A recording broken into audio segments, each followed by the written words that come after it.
Hey, it's Jen. I'm so glad you're here. I always say that because I really am always glad that you're here. Today is going to be a really special episode because this week someone's turning 50. That's right, it's me. I can hardly believe it. I certainly don't feel 50. And I will say I feel wiser than I did 30 years ago. I mean, to be fair, I think that's good. Um, but, it's interesting. I just don't quite feel it. And I think some of the things I'm going to share today are contributing to that.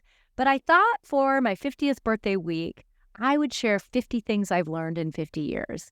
And most of these things come from my own inner healing and growth. And some of them come from being a steward on the path of others doing their healing work. And so I'm excited to share this. I think that a lot of these will be helpful or at least hopefully thought provoking if you're like, wow, I never thought of that. Or, I don't know if I agree, Jen. And then giving yourself some time to reflect because, I'm not committed to being right. These are just my observations and where I'm at right now at age 50. Who knows, in 25 years, I might be like, oh, yeah, I have a different perspective now. So as of right now, January 2024, this is what I've got. These are in no particular order because that's just not how I roll. So here we go. The first one is there is no such thing as mistakes or failure. And sure, I know the words exist and we use them to describe when things don't go the way we intended or planned, or when we act out of alignment with our values. And so, sure, you can call those mistakes or failures. But what I actually prefer to think about around things that don't go the way we planned or intended, or things that are out of alignment, is that we think of them as learning opportunities. They are opportunities for us to reflect on how something went and to pivot in some way, whether that's like, I don't know, you tried a piece of content and there was no engagement. So you're like, okay, that didn't quite land. What can I tweak to, try differently? Or you said something kind of hurtful to another human and that's not how you want to be in the world. And so now you get to figure out like, okay, how do I want to approach this now, right? So I think the thing I'll share in my experience is that when we are able to shift into seeing that, there's a lot less shame. And that doesn't mean we shouldn't be accountable. Like I'm talking about not having shame and then said should. Whoops. But it doesn't mean that we aren't accountable for our actions. It's just that shame is not a super effective way to get ourselves to change, right? Like feeling that we're bad is not an effective way to get us to change, right? So also, if you've ever been on the receiving end of someone where they said something awful and instead of apologizing or changing the behavior, they're like, I'm just such a bad person. You're like, great. Now you're putting your shit on me more. So anyway. All right, that was an aside on the mistake failure as learning opportunities. So, all right, this next one, people are going to be pissed, but I found it to be true. Time expands and contracts for whatever you have going on in your life. I'm going to tell you what, I know it doesn't seem like it, especially if you're a mom and you've got a newborn and you're like, good grief. But think of all the things you're doing for that newborn, right? And there will be a time when you're not doing all those things. And then you will have more time, but you had the same hours in the day, right? But you'll fill it with other things. I think about, I shouldn't talk about motherhood. I'm not a mom, so I'm in no way trying to insult anyone. I might try to talk about your experience. It's just something I've noticed in working with women over the years and being a woman and having friends and a sister and all that. But what I will share from my own experience is I remember being in graduate school. And I saying this aloud, it just sounds insane to me. I was in grad school. I was working full time. I had another job teaching group fitness, 4 classes a week. And then I was working weddings on Friday and Saturday nights to bring in extra money because I had just started my first job in the field of social work. And so, well, not just started, but a few years prior. And so the pay was low. So I needed multiple jobs. And I had an internship. And somehow I was able to do all that. And I remember graduating thinking, oh my gosh, I'm going to be so bored. I now I have all this time. And It's really crazy because all of a sudden, a couple months later, it didn't feel like I had all this time, right? And so our life expands and contracts for what we have going on. Even right now with, I'm finishing up a launch here. By the time you listen to this, that launch will be just about over. And what I've noticed is like, I all of a sudden have an extra 2 hours of daytime, What a weird thing to say. I all of a sudden have 2 extra hours a day to work on this. And it's like, what? Where'd those 2 hours come from? Well, it turns out that when I'm in the middle of a launch and have a lot to do, I'm a lot more motivated to find a way to not turn on the TV and not use social media, except for my business, right? It's amazing how that works. And maybe sometime I'll share my secret for cutting down on screens. It's been fantastic. But time really does expand for what we have going on. And in that way, time is an illusion. So when we tell ourselves we don't have time, to me, that becomes this limiting belief that we're using to avoid doing things. We have time for what's important to us. We really do. We make time, right? All right. I knew that one would be unpopular. So here we go. When we humans are hurting, we hurt others either intentionally or unintentionally. And that is true for other humans, right? So it's kind of the whole hurt people, but rather than hurt people being an identity, we all have moments when we're hurting. And during those times of hurt tend to be when we maybe we're doing things that are hurtful to others, whether we do it intentionally, like even just a tiny little bit intentionally underneath the surface, like a little jab, or if it's completely outside of our awareness. When we're hurting, we might be hurting others and they might be hurting us. And so that's important because when we realize that, we can have compassion for ourselves when we do something that hurts another person and compassion for others when they hurt us. Not that there's not accountability for ourselves and others. If we hurt someone or they hurt us, there needs to be additional steps taken to address that. It's just that we can't take those steps oftentimes until we really can sit in the compassion and go, oh, you know what? I know how that got there, right? That's going to tap into another one of my 50 things I've learned about shame. So stay tuned for that one. I don't know when it's in the mix. It's just in this big stack of note cards I have, so we'll find out. All right. The planet is a living being that needs our love and respect. It is so true. And if you're living in these times, you're seeing the planet. To me, it looks like the planet is fighting back because we haven't treated her like the living being that she is. And I know people are like, oh, climate change isn't caused by humans and whatever. There's just so much data out there that shows that's not true. Not that giving data is an effective argument most of the time when people are committed to believing what they believe. I firmly believe that we need to live in right relationship with the earth, and doing so will help her heal and help us heal, right? And some of this, recycling, composting, but also reducing what we use, right? Being aware of our packaging, not putting pesticides in the ground, things like that, right? There are so many things, and I'm not suggesting you all of a sudden tomorrow have to do all of them, but I found that as I am more mindful of ways that I can be caring for Mother Earth, I feel more at peace inside. It just feels like the right thing to do, right? It's being in right relationship with this beautiful planet that gives us life, right? So that's something I've learned. This is a good one. So in my 30s, and maybe you've been there, right? Like you were at a time in your 20s or 30s, you were like, I don't care what people think.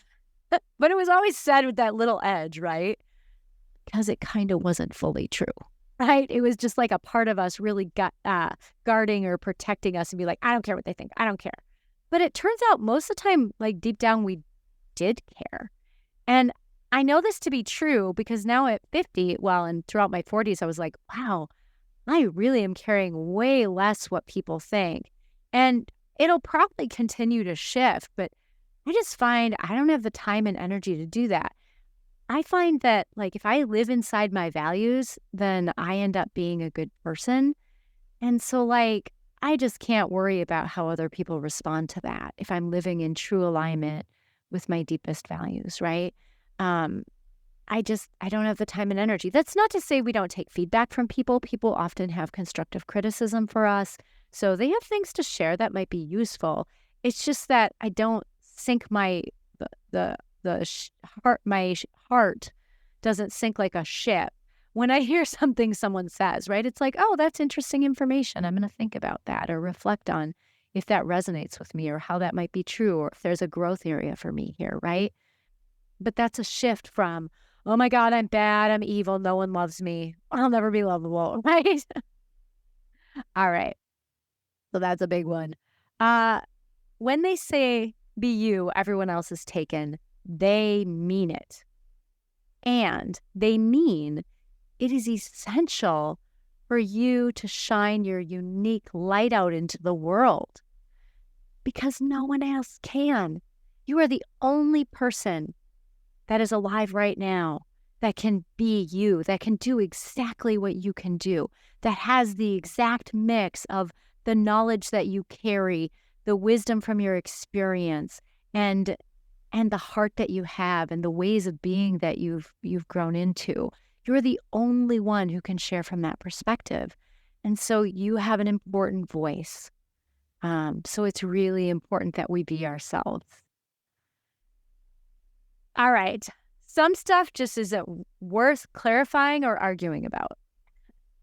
In my youth, I would kind of go around correcting people in my youth, even in my 30s. Not that you're not young in your 30s, but still. But especially in my teens and 20s. And first graders do this a lot too. If you have a first grader at home, you know, they know everything. But you know, I've just gotten to an age where most of the time I realize it is just not worth clarifying things with people. There are some things I will clarify, like if someone says something racist, I will address that, right? But there's just some stuff like if they misspeak, but you know what they said, like I've really tried to get away from saying, "Did you mean this?" Unless it's a coaching situation, I'm truly trying to clarify, right? But if someone like used the wrong word, but I still got the gist of the message, it's just not worth it. Like, you got the intent, right? Like, why are we spending all that energy correcting other people? And people don't like that. Like, why do that is rude. If you understood what they meant, right? But also sometimes it's just not worth arguing about people or it's not worth arguing with people. People have their perspective on things. And unless it is something that really matters to you, like there are certain things that I will, like, racism is one, sexism is another, things related to the patriarchy, complex trauma. Those are things I will argue about. But, sometimes you hear someone saying stuff and you're just like, it just doesn't matter. I'm not going to get into an argument with them about something that like, they're probably not going to change their mind anyway. And it's just not worth it. Right. That's not to say, like I said, that we don't stand up around injustices and things, but sometimes there's just stuff that we can just move on from. Oh yeah, this is a big one. And I will tell you probably this, I don't know if more than anything, but this is one of the top things that has helped me find peace in my life. And no one's going to like it. Not no one, but it's the belief that everyone gets up and does the best they can every single day with the inner and outer resources they have at that time. I'm in no way condoning abuse. I'm in no way condoning, murder or anything like that. But something I've found as a therapist, because I've known people who've abused their children. I know people who had their children removed for alcohol or drug addiction. I have met sex offenders and worked with a couple of them, right? And what I often find is when you lean in and get curious, there's like they got to this behavior honestly. They are doing the best they know how. It doesn't mean they're like what they're doing is okay. And it does not mean that they are not held accountable, right? Like, I think, people need to go to prison sometimes, or people need to have boundaries set by their loved ones. But when we recognize that they're doing the best we can, that actually frees up our own heart. One, in that we recognize that most people are not sitting there going, ooh, how can I hurt this person today? How can I hurt Jen today? Let me see. What could I do that would be really shitty and awful, right?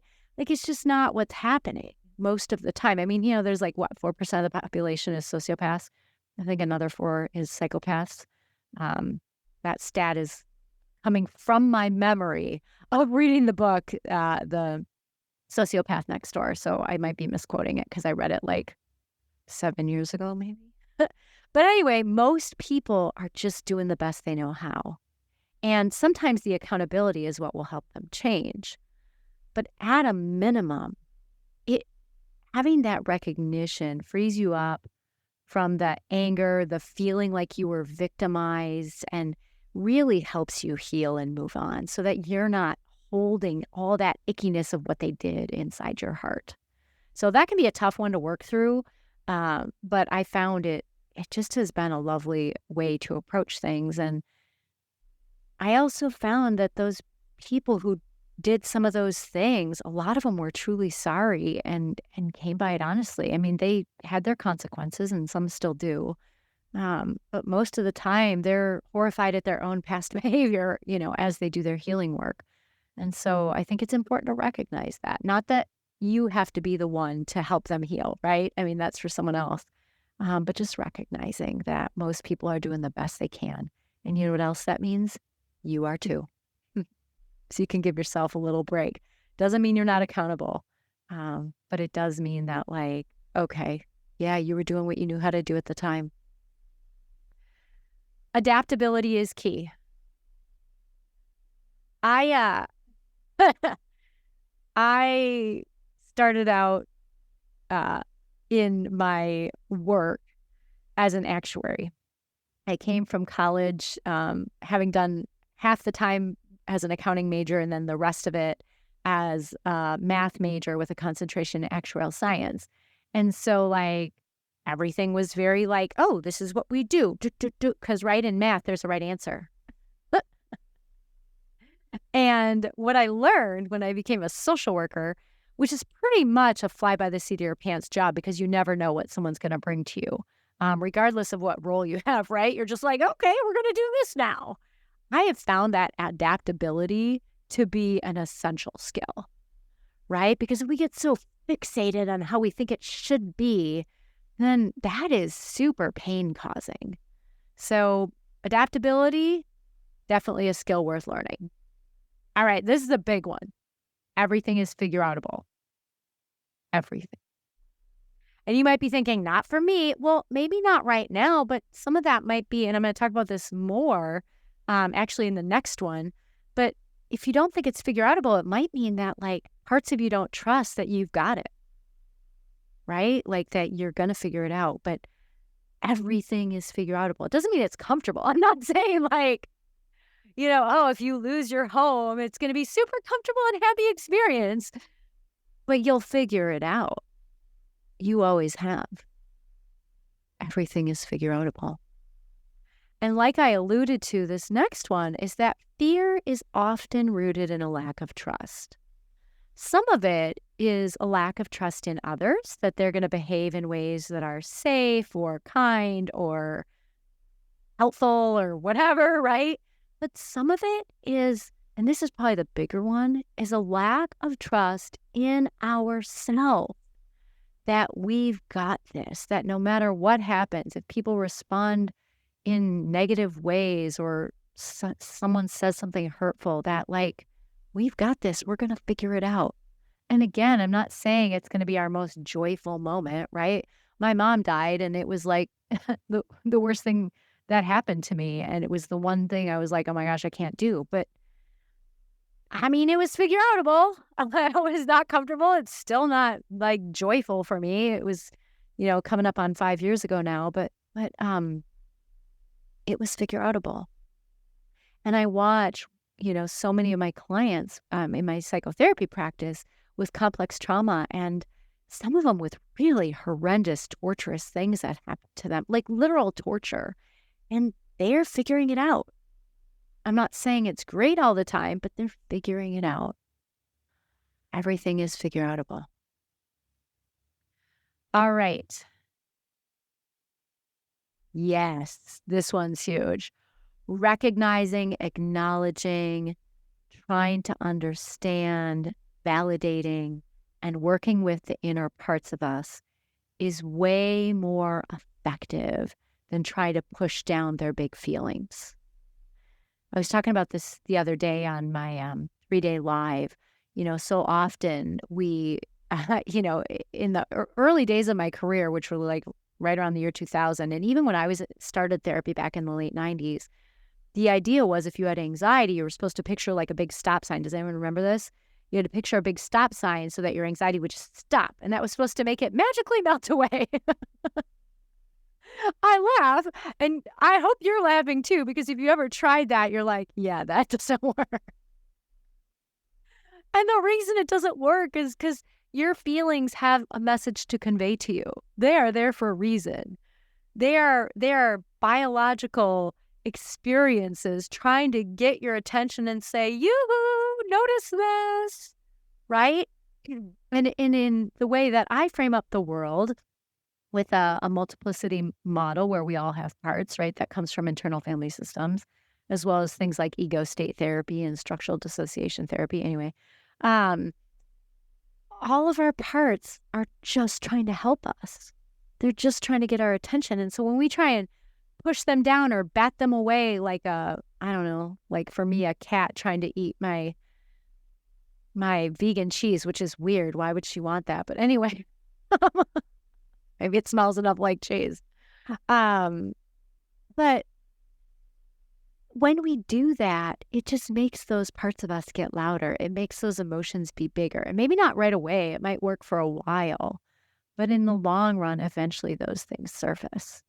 And if we never let them surface, then they eventually surface with like major anger or depression or anxiety, or in some cases, like addiction, whether that's food or alcohol or drugs or sex or gambling.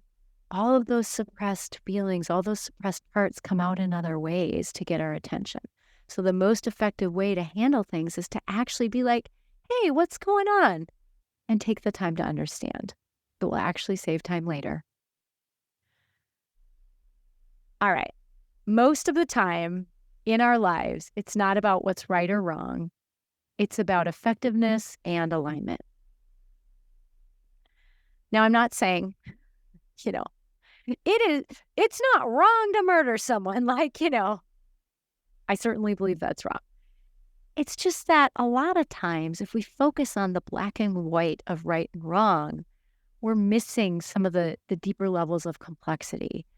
Instead, it's more effective to focus on what is effective.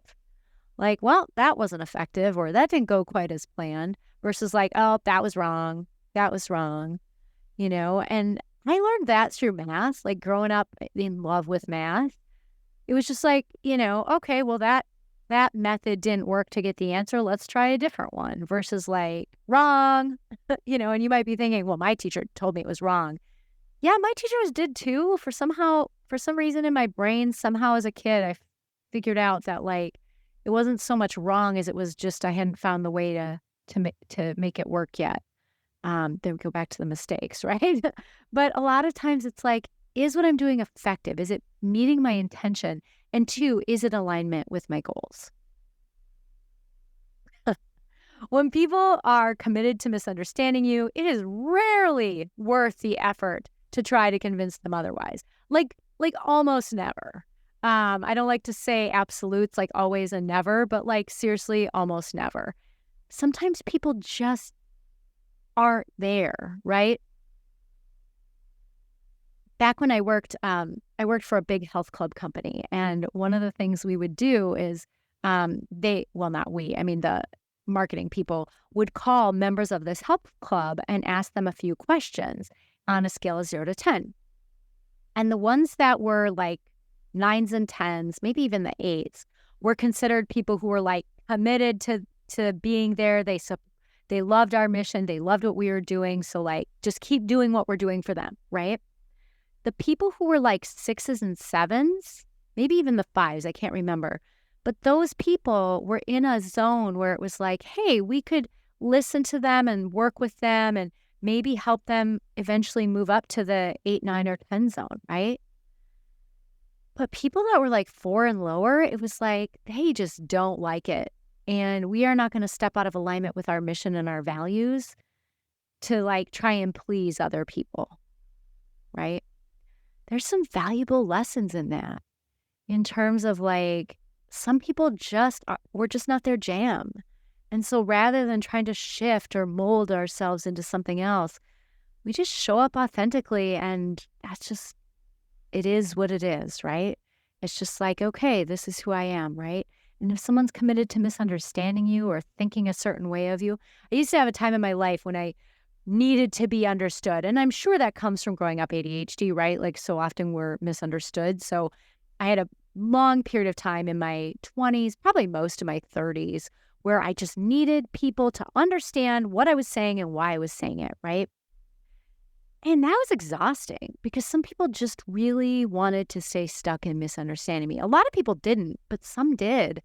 And I just found it's just not worth investing time and energy in those people. This is a big picture one. Otherizing has been used for centuries as a way to keep some people down and other people in power. Looking at how I otherize and have otherized has changed my life.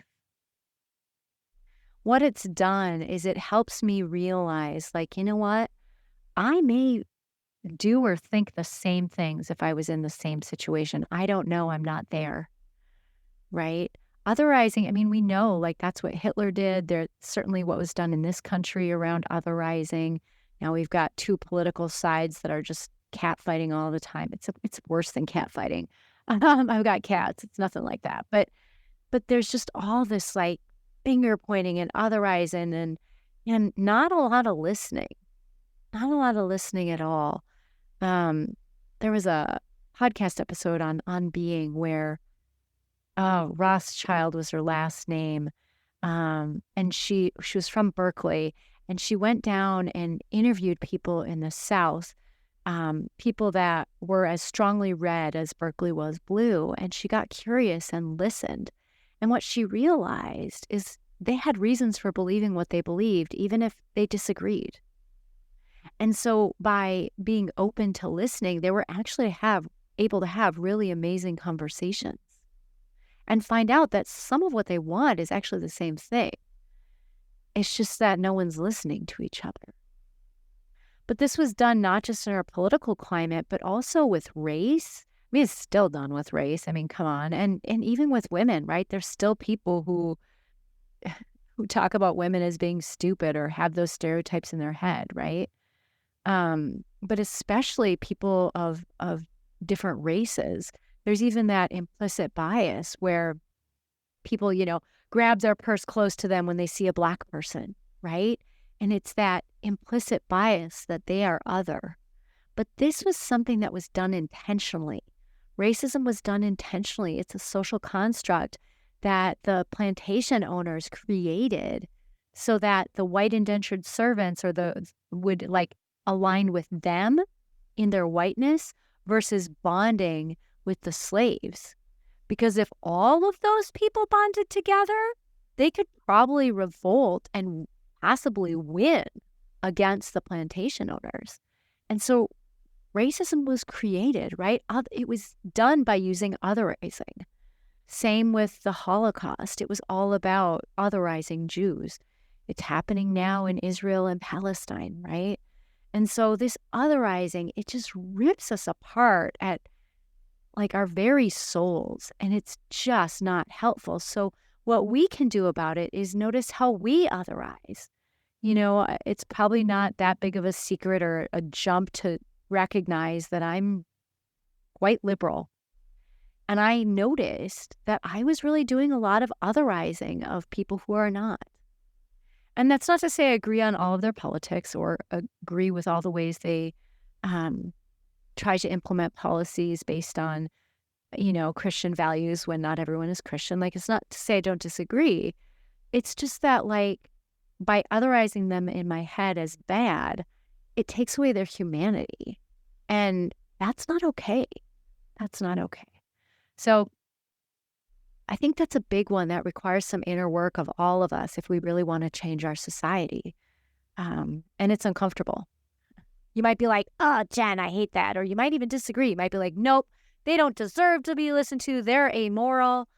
Well, sometimes when you actually lean in and listen, it's not about that. It's not that they're actually amoral. It's that they learned that this was how to be, right? And so, like, rarely do you change someone's mind by shaming them and otherizing them.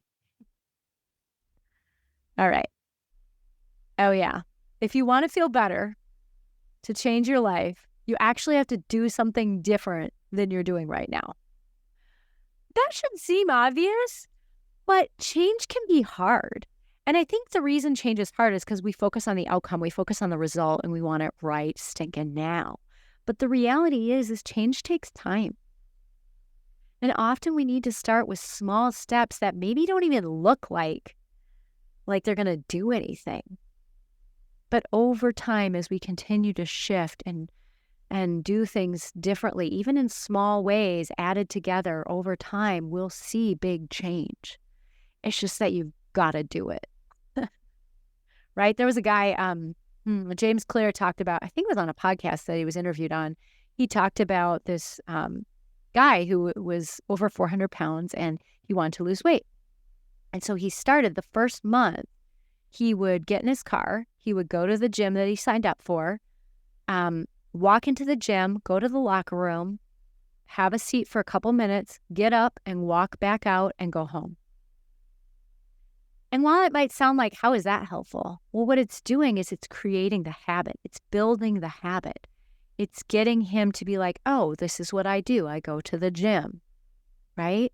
And it got him to build the habit. And then eventually he was able to add time to that, right? Now he's going to walk a couple minutes on the treadmill or lift some weight, whatever, right? But we have to start small. And we have to start small enough that it's not so disruptive to our life that we give up. All right.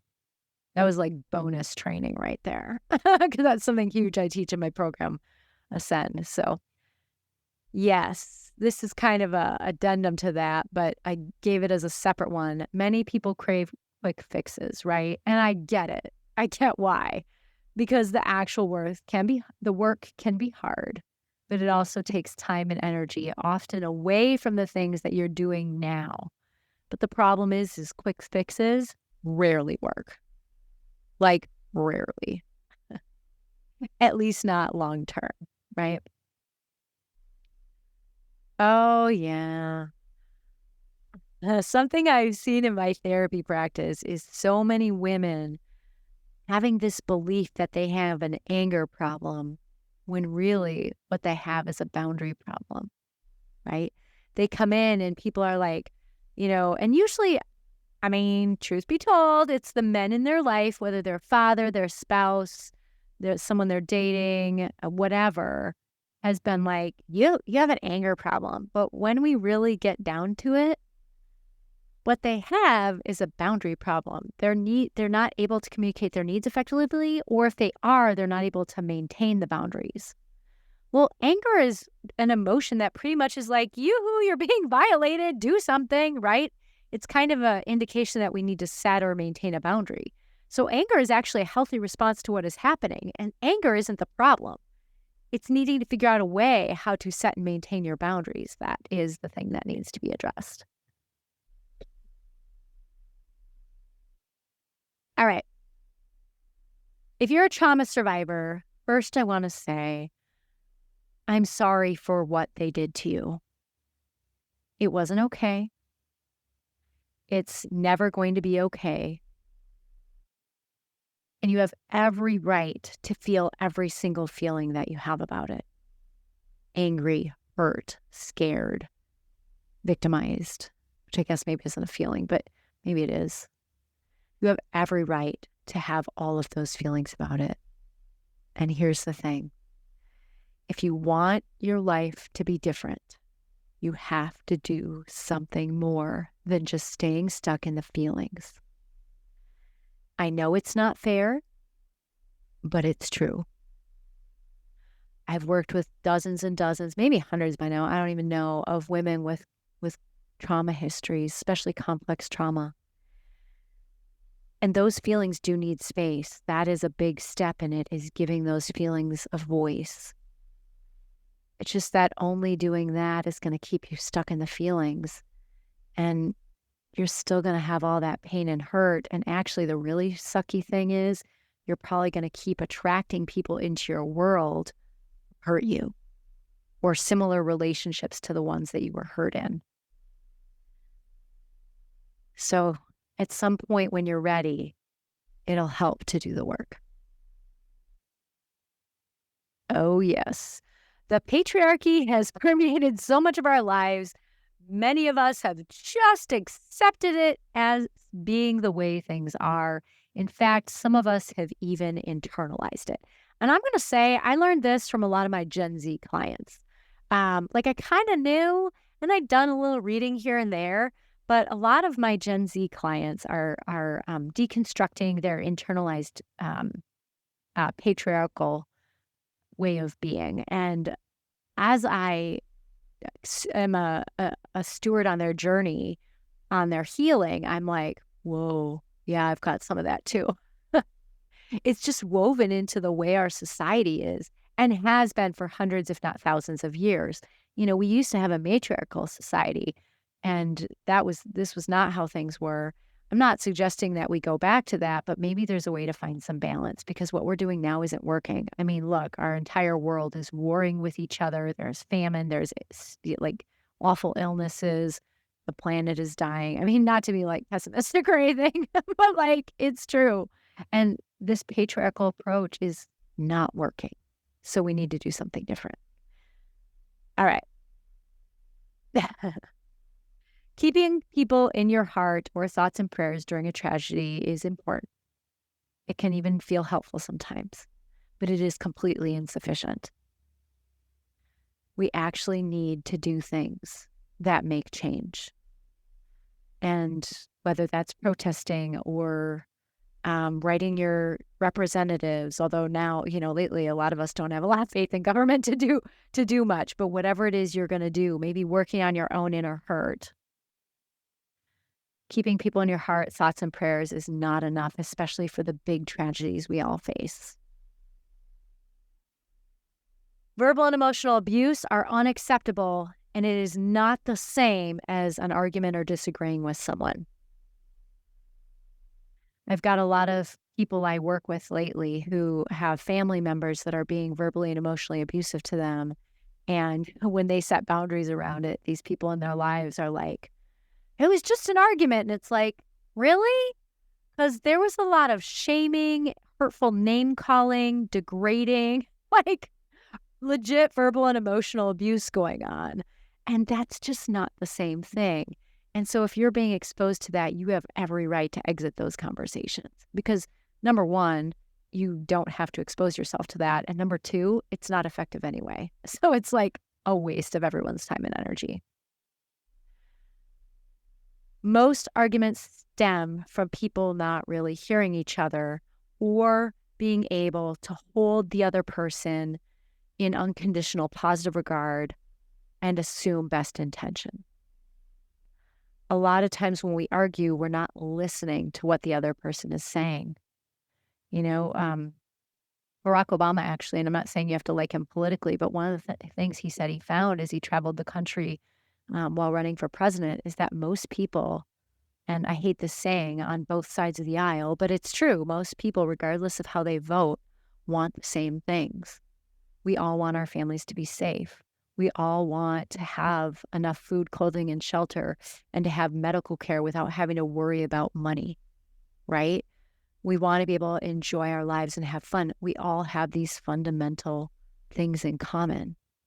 And a lot of times we aren't listening to each other when we argue. And that's not to say we don't disagree about how to get there, but a lot of times we're not really hearing each other, and we're not holding each other in the most generous light possible. And I'm not saying everyone deserves that necessarily. Like there are some people who have just been downright abusive. And so, maybe at some point it's like, okay, that person has definitely shown that at least at this point in their life, they are consistently abusive, hurting others, only focused on themselves, not caring about, solving the problem. That's not what I'm talking about here. I'm talking about most people just need to be heard, need to have their voice heard, and then we can work together. There's a great podcast episode. Sharon Says So interviewed Dean Phillips, which I remember his name because he's from Minnesota, as well as, and Dean is a Democrat, and then a Republican whose name I don't forget because he's from Pennsylvania, so I hadn't heard the name before, so it didn't stick. And they are part of a bipartisan group in Washington trying to get more bipartisan legislation passed and really solve problems versus just being in these stupid pissing matches that are just about ego and all that. And so these people really are listening to each other in these bipartisan groups, and amazing things are happening. So there is good news there too. All right. Oh, yeah. The world is hurting right now because of collective wounds and unresolved hurt over millennia. And maybe it's because I'm a trauma therapist, but I got to tell you, I don't see a heck of a lot changing until we all do our healing work, or at least more of us do our healing work. Because as long as the majority of the population is stuck in that pain and suffering and trauma, it's going to be really hard to move forward and solve the big problems that we all face.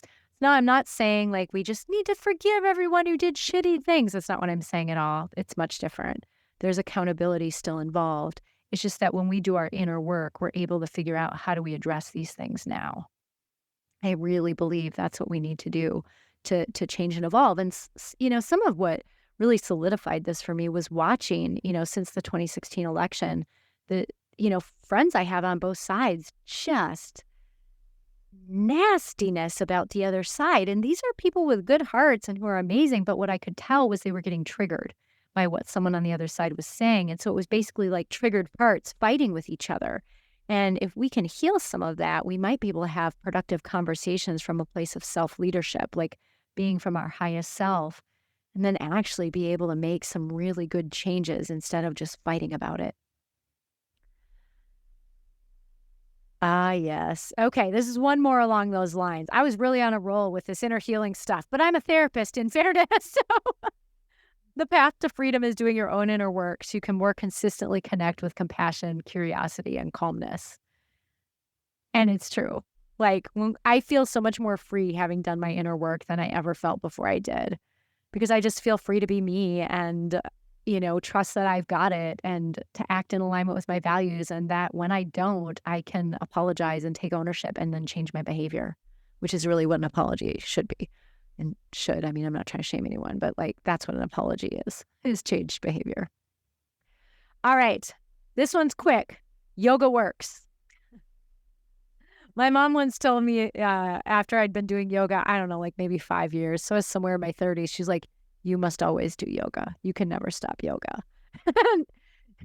She said that because pre-yoga, I was way more intense. And you might be like, more intense? Good grief, Jen. But I was way more intense. I was super high strung and still pretty judgy. And I don't have moments of it now, but and I worried about everything. And yoga helped that. It helped me get grounded. And for you, it may not be yoga. For you, it may be meditation or qigong or tai chi or prayer or whatever it is that you do to line up with your highest self more often. But I will tell you, for me, yoga works. It also, by the way, helps. I have nice, smooth moving joints and, muscles that are awesome. And anyway, so at 50, I feel pretty good in my body. And I have to say, I know yoga is a part of it, as is the movement I've been doing since my teens. Since I was a child, really. But all right. Oh, yes. On this note of yoga, often people demonize or fear something because they don't understand it. And understanding something and not fearing it, it doesn't have to be the same as welcoming it into your life, right? I have come across many, many people who think yoga is demonic or were taught yoga is demonic and don't believe it now. And here's the thing, I'm not here to tell you you have to like yoga. I don't care if you like yoga or not, it's irrelevant. But I'll use yoga as an example. I've heard people say all kinds of crazy things about what they think yoga is. And I'm like, I'm a yoga teacher. I've been teaching yoga since 2009, so it's been a while. And I practiced for another year and a half more than that. Not that that's very long to practice before you become a teacher, but that was my journey. And I have read a ton of like yoga texts and had a ton of training, and never have I found anything that was demonic or putting down God. There may be a different name or way of seeing that spirit energy. But when I listen to people from all traditions, all kinds of spiritual traditions, all kinds of religious faiths, everyone's pretty much saying the same thing until we get into the dogma that involves trying to control other humans. And so a lot of times when people say something like, "Oh, yoga's demonic," it's like, tell me what you think is demonic about it. And oftentimes when I share things, they're like, "Oh, I didn't know that," right? A lot of times we fear or assume something is bad that we just don't understand. And I'm not saying like, "Oh, if we just understood the intention of the sexual abuser, then we wouldn't think it was bad." That's not what I'm talking about here. I'm talking about, things that can be healing like yoga or meditation or just lots of things. Okay. All right. Okay. Along this line, hate, demonizing, and othering hurts ourselves just as much, if not the other person. This is that whole "I'm going to drink poison so you die" analogy, right? It's like most people don't even notice, right? Like I noticed this, and not to get political, but there was a certain person that was elected president a while ago that I was like, "Oh my gosh, this person is evil," like, which did not help me to think that, by the way. So I forced myself to read a biography about him and actually was able to understand and have compassion while still believing accountability is important. But at any rate, what I realized is this president didn't give two shits about how I felt about him. Me hating on him only made me feel awful and was out of alignment with my values of compassion and love for all humans. That doesn't mean I have to know them, or doesn't mean I don't think some of them should be in prison. It just means there's compassion there, right? And so it's important to do that work of being like, okay, what's this about? Right? Okay. This is a fun one. You can actually bend metal spoons without using any of your strength, just using your energy. I've seen it. I was in a room full of people with metal spoons and mine didn't bend. I tried, maybe because I tried. At some point I stopped trying because I was like, it's not about the spoon, it's about what the transformation that's happening inside. But there are people that legit, like they felt, and we all had the same spoon. And it was like just random people all around the room of 1,000 people. Many people had the same experience of feeling like their spoon was like butter or like some other kind of liquefying substance, and they were able to like twist it around itself or bend it in ways that a spoon should not be able to bend. It's amazing. You can bend a metal spoon with just your energy. Crazy. I guess Neo was right. All right. Yes. The most painful thing in my life, my forever worst nightmare, was that my mom would die at a young age. And it turns out even that is healable. I'm not saying I don't still have pain, because grief is ongoing and, you always miss that person. You always want to hear their voice. You always want to hear their side of the conversation and give them a hug, hear their laugh. That's always there. That doesn't go away. But the pain lessens over time. Everything is healable. I trust people who do their work way more than people who don't. People who are willing to own their behavior, people who are willing to say, "Oh yeah, you know what? that way I behave, I don't like it. I don't like that I'm doing that. And that's out of alignment with my values. And I'm going to work on that. I trust people who do that way more than people who are like, nope, I do everything right. But like, I got no energy for that in my life anymore. And on that subject, nothing drains me more than people saying they're doing their work when they aren't.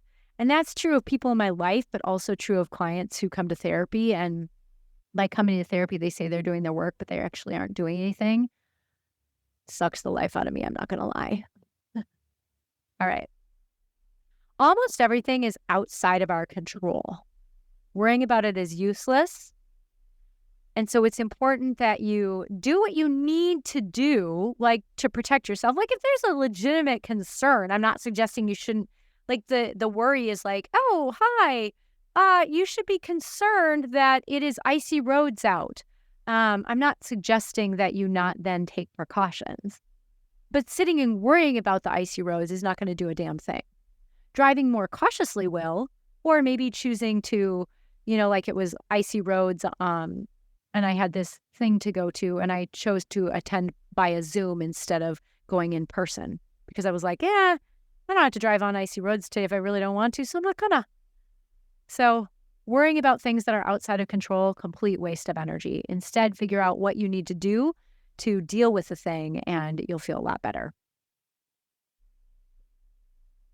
How we talk to ourselves matters a lot. Like matters a lot, a lot. A lot. I used to talk to myself really horrible. I used to beat myself up when I made mistakes. I used to shame myself. And I learned how to stop doing that in my 20s. And I got to tell you, besides moving my body every day, that is one of the single most important things I learned how to do that helped me grow and heal, is learning to talk more kindly to myself. And it's like, what does that sound like? Well, I started to say, oopsie daisies, that's not how I wanted that to happen. Or, ooh, that's not my favorite moment of how I showed up in the world. What can I do differently? Right? Like just things like that, starting to shift the narrative.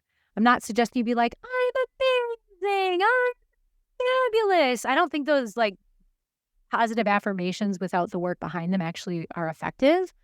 I think that when we actually notice like, ooh, this isn't my most favorite thing I've done today, and then do something different, that's what causes real change. Exercising or moving your body regularly, eating nourishing food more often than not, drinking enough water, and getting sufficient sleep as much as you can makes life and aging so much easier. I swear to you. It's my secret, but it's also the secret of my 104-year-old grandmother who is still alive and well. All right. On that note, if you expect negative effects of aging and believe they will slow you down, they will. The inverse is also true. I have always been positive about what aging means. I've always been like, you know what? I'm going to take care of myself and I'm going to be fine. And, if something bothered me, if I was like, oh, that feels a little achy, I wasn't like, oh, it must be because I'm getting old. No. It's like, oh, okay, maybe I could do some more stretching there. And you know what? Because I did the more stretching there, I was fine. And I'm not saying there aren't legitimate things that happen with aging, but when we focus on that, then we focus on the thing that we're feeling shitty about, right? I'm not saying, once in a while I have a little bit of pain in my right hand, probably from writing so much in school. Went to a lot of school, had a lot of training and certifications and all that. But I'm not saying I never get like a little bit of a arthritis twinge or what I assume is an arthritic twinge in my hand. But I will tell you, it feels a lot better when I move my body and do some yoga. And so I barely even notice it. Not enough people talk about perimenopause. And I didn't know this. I learned this year. Maybe it was last year. Either way, I learned it recently, that most doctors receive very little training, like maybe a course or two at most on perimenopause and the postmenopausal experience, despite the fact that half the population goes through it. So what I hear in that is I just need to talk about perimenopause more, which if you listen to my podcast, then I talk about it. And if you happen to be a man and you're listening, and because there are good things for men here too, it's just I focus on women because that's who I know how to help. effectively. If it makes you uncomfortable, I think that's good, because I think you need to hear about it enough so that you're no longer uncomfortable, because people are going to go through it, and it's not something to be ashamed of or hide. It's like, yeah, it happens. It happens. So let's talk about it. As a white person born into a middle-class family, who my parents put through college, undergrad, but still, I have a crap ton of privilege, and it is my responsibility to be aware of that privilege. And so when I talk about some of these healing things that I've done, or that, things that would help you, I recognize you may not have the same privileges as me. And so it's going to look different. As white people, it is our job to do the work of being anti-racist, like actually doing the inner work around it, reading the books, having the courageous conversations, doing the journaling, maybe even working on it in therapy. Because for our society to change, for Black people, Indigenous people, other people of color to not have to suffer because of all of the ways our society is racist without us even always being aware of it, that they can't change that. It's us that has to change it. We have to realize it's happening, and it's hard work. And you might be thinking, well, I didn't do all this. No, but you're still benefiting from what was done. And until we are admitting that and owning that and making change, nothing is going to change. And if you're like, well, what's in it for me? First of all, I wonder if that's in alignment with your values. But secondly, what's in it for you is there is so much wisdom and amazing perspective that all humans bring to the table. And we're missing that perspective when we silence people of color with our racism, right? What's also is in it for you is it's just being a good human to respect other humans, but there's that. Things are often way more complex than they seem. It's rarely only that there are two sides to an issue. It's just not black and white. Things are very rarely that simple. And if you're like, I don't know, I think this is clear, lean in, get curious, see where else there's more information, right? Like, there are some things that are maybe absolutes, like all racism is bad. That one is, I think that's black and white. I think that's pretty clear, right? It's not okay to sexually abuse your children. Okay? There are some things that are absolute, but for most things, things are way more complex, right? All right. Oop, this one's upside down. Shame and yelling are grossly ineffective if we hope to instill long-term change in someone or ourselves. I want to see a show of hands, not that I can see y'all, who actually found it productive to shame themselves to make changes long-term. Like, it might have worked in the short term. I know it worked for me in the short term, right? With my ADHD going to Catholic school. Shame kept me out of trouble, right? But it resulted in me not knowing myself, having tremendous anxiety and depression, and continuing, well into my 30s to figure out who I actually am, right? It doesn't work for yourself, but it also doesn't work for others. So I'm not saying that you don't have a right to be mad, but when we shame people and yell at them, they can't hear us. They just sit in the shame and shut down.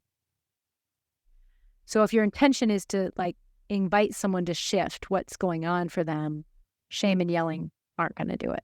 Not long term. You just get someone who's obedient for a little while, and then they're mad and messed up later. Yes, each and every one of us has a valuable and unique perspective to share, regardless of your race, your class, your gender, your ethnicity, your abilities, your sexual orientation, and whatever else is unique about you, your neurodivergence, right? It's so true. We're getting to the end here. I know this is a long one. When you mistreat people, it hurts you at least as much as the other person. Now, I know I'm someone, I have a long memory, so I remember all the times when I was aware of hurting someone. It still stings in my own heart, and I still feel really bad. whether it was someone in my personal life or a client or, inadvertently, of course, with clients. But like, I remember every single time I've said something where now I'm like, oh my God, why did I say that? That was an awful thing to say. Right. And so it hurts us more because we're out of alignment with our values. And that's not what we want to do. Villains are rarely what they appear to be. Yeah. I mean, the movie Maleficent definitely showed us that, right? That doesn't mean they shouldn't be held accountable and have consequences, but villains are rarely what we think. Even if bad things happen to you, you're still responsible for your choices. It's true.